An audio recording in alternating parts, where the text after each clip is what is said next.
श्री स्वामी समर्थ. नमस्कार, मी समर्थ पाटील आपले सर्वांचे आपले देवभक्ती चॅनलवर स्वागत करतो.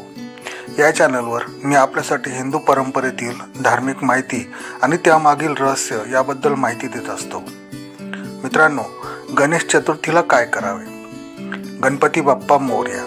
गणेश चतुर्थी हा आपला भारतीय संस्कृतीतील एक अतिशय महत्त्वाचा सण आहे. भाद्रपद महिन्याच्या शुक्ल पक्षातील चतुर्थीला गणपतीचे आगमन होते. या दिवशी घराघरात गणपतीची स्थापना केली जाते आणि संपूर्ण कुटुंब भक्तिभावाने पूजेसाठी एकत्र येते. गणपती हा विघ्नहर्ता, बुद्धीचा देव, मंगलमूर्ती आणि सर्वात प्रिय बाप्पा मानला जातो. म्हणूनच या दिवशी योग्य पद्धतीने पूजाविधी, उपासना आणि संस्कार करणे आवश्यक आहे.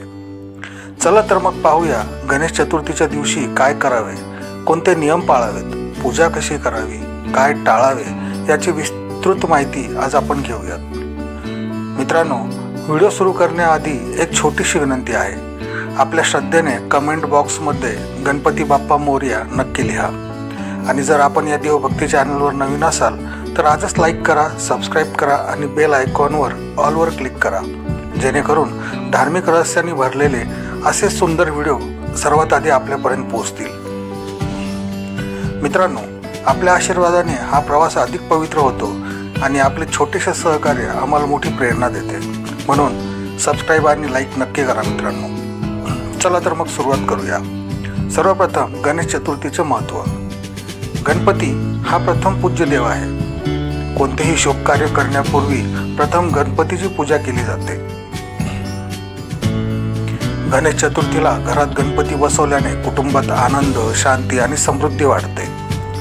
गणपती विघ्नहर्ता असल्याने घरातील अडचणी दूर होतात. हा सण भक्ती, शुद्धता आणि कुटुंबाच्या एकत्र येण्याचा दिवस आहे. गणेश चतुर्थीपूर्व तयारी कशी करावी? मित्रांनो, गणपतीच्या आगमनापूर्वी घरात काही तयारी करणे खूप महत्त्वाचे असते. जसे की घराची स्वच्छता. संपूर्ण घर झाडून पुसून स्वच्छ करावे. देवघर, हॉल, ओटा स्वच्छ करावा. नकारात्मक ऊर्जा दूर करण्यासाठी घरात गंध, कपूर, गंगाजल शिंपडावे. मंडपाची सजावट अशा पद्धतीने करा की गणपतीच्या बसवायच्या जागी छोटा मंडप तयार करावा. पांढऱ्या किंवा लाल कपड्याने मंडप सजवावा.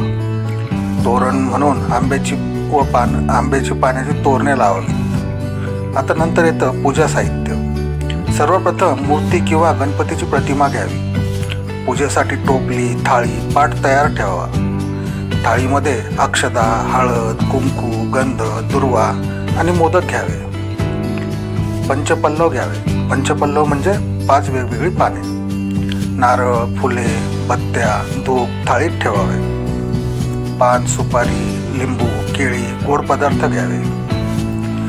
गणेश मूर्तीची निवड कशी करावी? शक्यतो मातीची मूर्ती घ्यावी, कारण ती पर्यावरणपूरक असते. मूर्ती बसवताना बाप्पाचे मुख घरातल्या आतल्या बाजूस ठेवावे किंवा पूर्व दिशेस असेल तर फारच उत्तम. मूर्तीच्या उंचीवर काहीही बंधन नाही, परंतु ती बसवण्यासाठी सोयीची असावी. गणेश चतुर्थीच्या दिवशी काय करावे? सर्वप्रथम सकाळी लवकर उठून स्नान करावे. स्वच्छ वस्त्र परिधान करावे. पांढरे, पिवळे किंवा लाल रंगाचे. हे वस्त्र शुभ मानले जातात. संपूर्ण कुटुंबाने उपवास किंवा हलका आहार घ्यावा.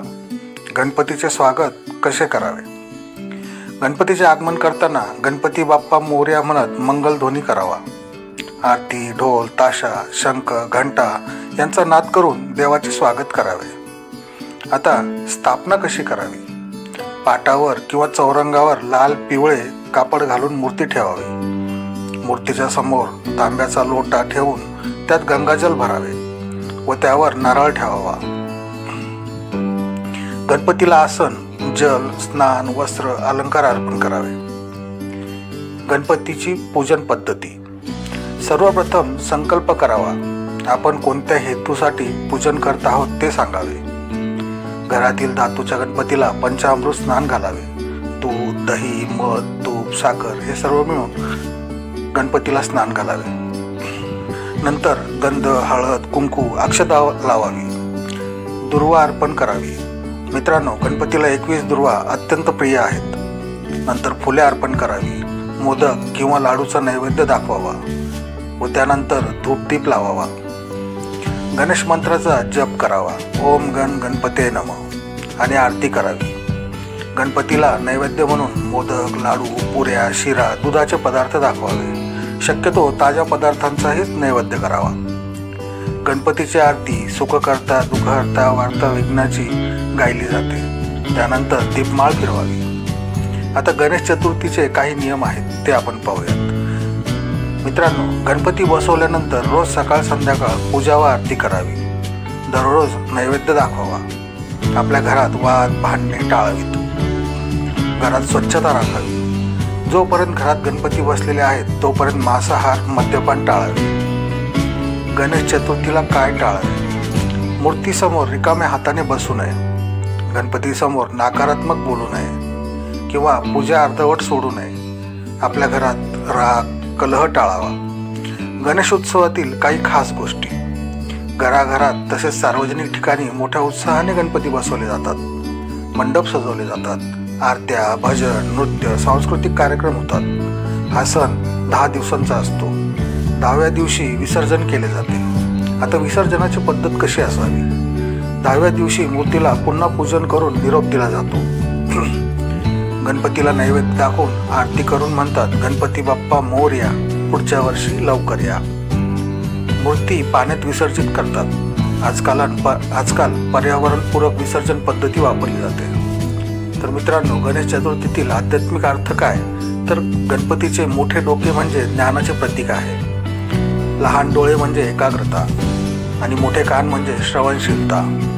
उंदीर हा गणपतीचा वाहन असून तो इच्छांवर नियंत्रण ठेवतो. मोदक हा गोड फळ म्हणजे ज्ञानाचे फळ आहे. गणेश चतुर्थीला विशेष प्रार्थना. आपले सर्व विघ्न दूर होण्यासाठी ओम गण गणपते नमः या मंत्राचा जप करावा.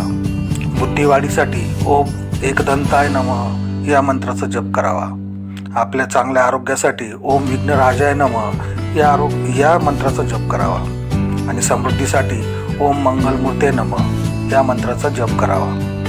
गणेश चतुर्थी हा फक्त धार्मिक सण नसून आपल्या संस्कृतीचे, परंपरेचे आणि भक्तीचे प्रतीक आहे. या दिवशी योग्य पद्धतीने गणपतीची पूजा, नैवेद्य, आरती आणि उपासना केल्यास घरातील अडथळे दूर होतात आणि सुख समृद्धी प्राप्त होते.